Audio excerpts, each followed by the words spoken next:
It was supposed to be about the economy. When we joined what was to become the European Union in the early 1970s, they said it was an economic proposition. Yes, they said, it might cost us a degree of self-government, but being in this new club was going to make us more prosperous. Who still believes that anymore? Looking across the channel, who really believes that being in the European Union makes us wealthier? It means less prosperity and less freedom and less self-government. It's not just the euro crisis, although that certainly somewhat undermined the credibility of those Europhiles who 15 years ago said that we would face calamity unless we abolished the pound. It's much more than just the euro crisis. We in the West right now face some extraordinary challenges, some extraordinary economic, technological, and demographic challenges. Economically, there is a vast shift in output and production from west to east. Demographically, Europe's population is aging. Europe's population is shrinking as a percentage of the world total. The populations of sub-Saharan Africa and the Middle East and elsewhere are rising. And then technologically, it's not just black cab drivers who are going to face the challenge from Uber technology. We're going to start to see Uber-type technology doing what estate agents and bankers do, doing what doctors and designers do. Now, I'm not saying this is all bad, but the point is it's going to have a huge impact on us, these economic, technological, and demographic challenges. If we stay in the European Union, we're going to take an enormous risk. If we stay in the European Union, we're not going to be in a position to respond to these challenges. We're not going to make the changes that we're going to have to make to meet these challenges. The European Union was created in the mid-20th century. It's a product of the 1950s mindset.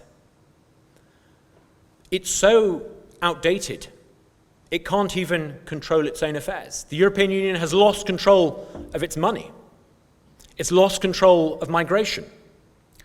We need to take back control.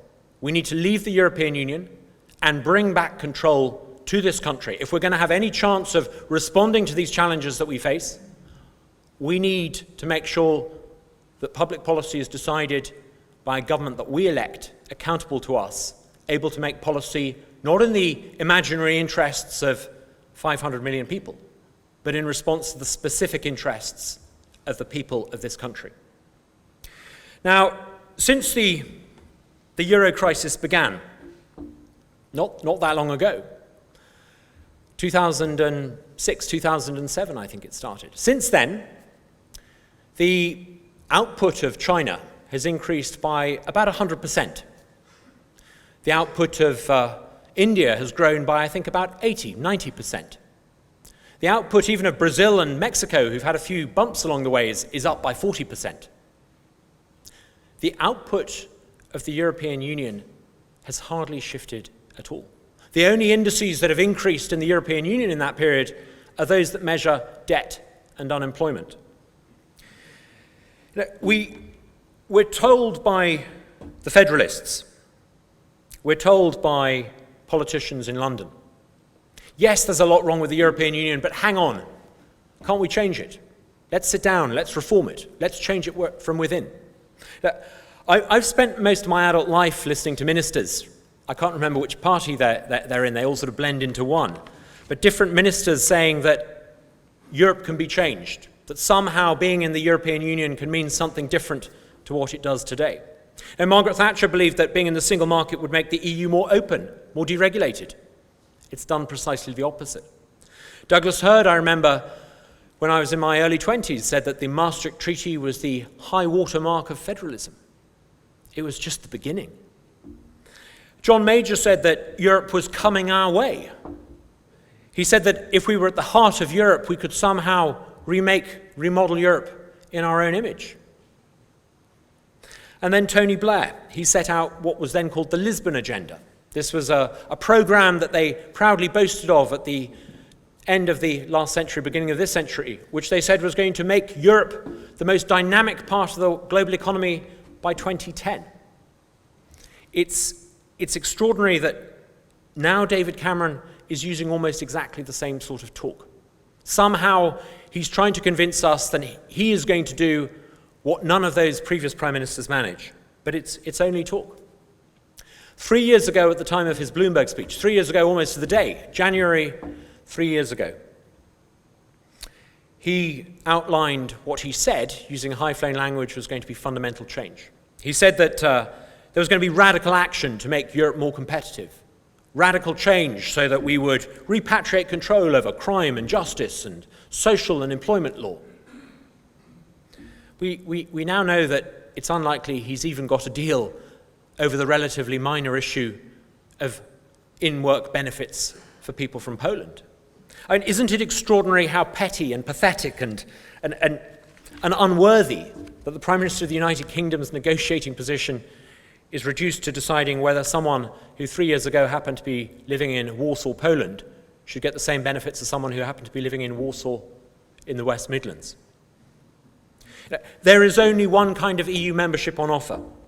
And if Margaret Thatcher, John Major, Tony Blair and David Cameron can't get reform, maybe now's the time for us to recognise we're never going to be part of an EU club that we're comfortable in being part of.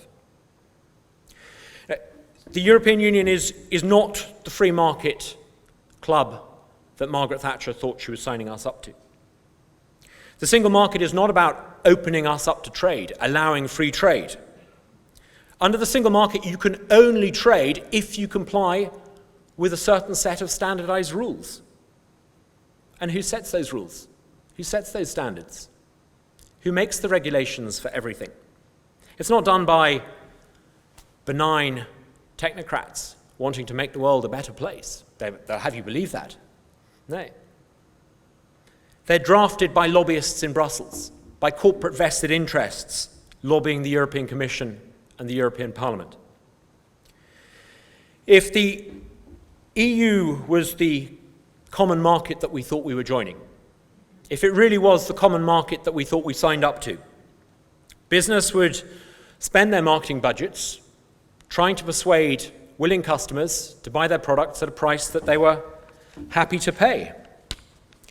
But instead, with rules for everything, with rules that mean business needs permission for everything, big business, spends its marketing budget not on trying to persuade the customer what to buy, but on hiring that army of lobbyists in Brussels. There are 20,000 lobbyists working in Brussels, and they're funded by vested interests trying to rig those rules. Incidentally, that explains why one of Europe's few growth industries is corporate lobbying. It's precisely because the European Union is built by and for vested interests, which they've got a vested interest in, that so many people in Brussels work as lobbyists. Now, we're often told that business wants EU membership. How many times have we heard on the BBC, the Today programme, have we heard that business actually wants us to be in the European Union? Really? I can see why corporate lobbyists want us to be in the European Union. I can see why people who run big successful lobbying companies in London want us to be in the European Union. But in my Essex constituency, I know 2 local businesses that in the past year alone have had to stop product lines because of EU regulation, precisely because they've been prevented from doing what they used to do. Don't listen to the Confederation of British Industry to speak for British business. They were wrong about joining the euro in the 1990s. They were wrong about the need for us to join the European exchange rate mechanism in the 1980s. They were wrong about prices and incomes policy in the 1970s. No. Listen instead to Jim Mellon here. Jim knows more about wealth creation and creating jobs than any of those people in pursuit of knighthoods in the CBI. Listen to Business for Britain, which has nearly 2,000 CEOs on its panel, who think that we would be better off if we left. Now, we're going to hear during the campaign people say, if we leave, we're not going to have access to the single market. If we leave somehow, this is going to prevent us from trading with Europe. Absolute nonsense. Now, I don't know about you, but I was out doing some Christmas shopping recently. I was out with my 6-year-old, and we were in a shop in Clacton. And we had to buy some Christmas tree lights. And it said on the packet, made in China. They're not in the European Union. We then moved along, I was dragged by the 6-year-old, towards the Swiss chocolate section. And we bought some Swiss chocolate. Now, I don't know if you should actually call it Swiss chocolate. The beans were, I think, grown in Ghana. Maybe it's Ghanaian chocolate made in Switzerland. I don't know, but none of those two countries are in the European Union. Then I got a text from my wife telling me not to forget the crackers. A text on an iPhone that was built using American design. They're not in the European Union. On a gadget that was full of South Korean chips. They're not in the European Union. And she said, don't forget to get a bottle of wine on the way home. I leave it to you to decide whether we got the Australian or the French wine. But the point is, it's perfectly possible to trade with the European Union without being governed by the European Union. Don't take Carswell family trips to the shop in Clacton as evidence of this. Look at the hard facts. This country is Germany's largest single export market. Germany is not going to want to stop people buying their wonderful cars and their wonderful products once we've left. Last year, we did something like £50 billion worth trade deficit. That means that we bought £50 billion more stuff off Europe last year than they bought off us. Can you seriously imagine that the European Union is going to want to erect trade barriers to restrict cross-channel trade from which they're the principal beneficiaries? Of course they're not. You know, if South Korea can have a free trade agreement with the European Union, I think the 5th largest economy in the world is going to be able to have a free trade agreement with the European Union once we're out. Now, once we've left the European Union, yes, we may well have to comply with single market regulations when we sell. But that's what everyone has to do. When you sell to a country, you have to comply with local regulations. That's what the people who made the Christmas crackers and the Christmas tree lights have to do. There's nothing unusual about that. But if we leave the European Union, we gain something quite remarkable. Let me put it like this. Imagine that this is 100% of the UK economy. The gap between my hands is 100% of everything that we make in this country this year. Now, 80% of that is entirely dependent upon trade within this country, people buying and selling things from each other in this country. 20% of the economy depends on trade outside this country, things we buy and sell from overseas. Of that 20%, less than half, 8% of the total is contingent upon trade with the European Union. Yet by being in the single market, we have to comply 100%, the economy must comply 100% with single market regulations brought in ostensibly to allow us to trade with that tiny 8%. Do you really imagine that hairdressers in Clacton should have to comply with rules brought in under the auspices of the single market when they're selling haircuts to people in Essex?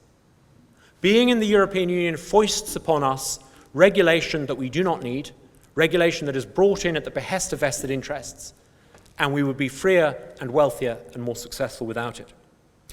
When I was first elected as a Member of Parliament in 2005, the total value of UK exports to the European Union that year was 63%. I think I'm right in saying that 2/3 of all the things we sold to the world went to the European Union. Today, it's down to 46%. It's a precipitous decline. The European Union declines with every set of trade figures. I think we can win this, and I think with your help we will win this. But what we need to do is we need to make these arguments, and we need to make them again and again. If we leave the European Union, yes, we will get self-government and we will be free. We'll be able to elect a government that we can hold to account directly for its successes and failures.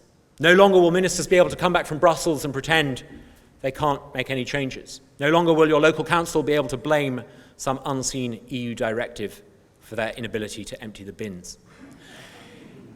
But we need your help, and I think time is short. We need your help today.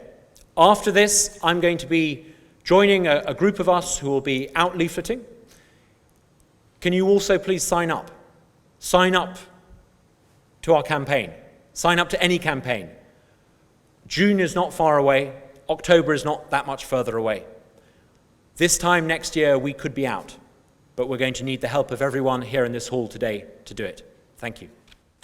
You didn't frankly have the balls to put country before party.